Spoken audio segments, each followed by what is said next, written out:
26 जनवरी यानी गणतंत्र दिवस है। इस दिन हमें कॉन्स्टिट्यूशन यानी संविधान का तोहफा मिला। It seems of unforgettable splendor, Delhi celebrated the first anniversary of the Indian Republic.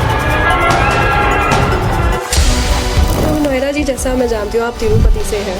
जब आप 10 साल की थी तब वहाँ का माहौल अलग होगा, गलियाँ अलग होंगी, आपका घर अलग तरीके से होगा। उस टाइम का कैसा आपकी ज़िंदगी बीती उस टाइम? उस टाइम पे जिंदगी के ये हाल थे कि लड़की जैसे पैदा होती है तो लड़की का कोई अधिकार ही नहीं है, क्योंकि लड़की बाहर नहीं निकल सकती, स्कूल नहीं जा सकती, पढ़ाई नहीं पढ़ सकती, एजुकेशन नहीं कर सकती। इस तरह की बातें मेरे दिल पर बहुत बड़े दबाव डालते थे। तो ये लीडरशिप आपके अंदर कहाँ से आई? सच्ची बात तो ये है कि लीडरशिप बनना, लीडरशिप क्या होती है, आज भी आप पूछ रही हो तो मुझे नहीं मालूम कि लीडरशिप किसको कहा जाता है। जब मैंने कॉन्स्टिट्यूशन पढ़ना शुरू किया और कॉन्स्टिट्यूशन में मैंने देखा कि काले गोरे को एक ही रेट है और हिंदू मुस्लिम को एक ही रेट है और किसी को कोई बड़ा नहीं है, कि आज का दिन हिंदुस्तान की आज़ादी बनी गई ये दिन है।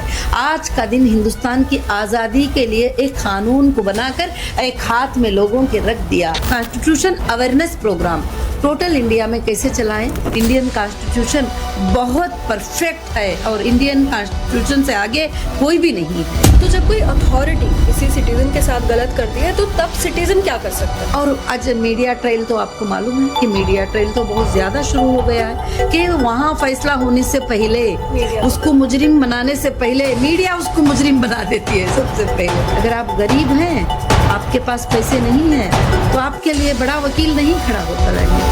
सरकारें बदलते हैं, आज एक सरकार होती है, कल एक सरकार हो जाती है 5 साल के बाद, परसों को 5 साल के बाद एक सरकार होती है। कॉन्स्टिट्यूशन 70 साल से चल रहा है। कितना इम्पोर्टेंट होगा आजकल जो यूथ है उनके लिए कि कॉन्स्टिट्यूशन पढ़ना चाहिए? यही है supreme court, constitution of India.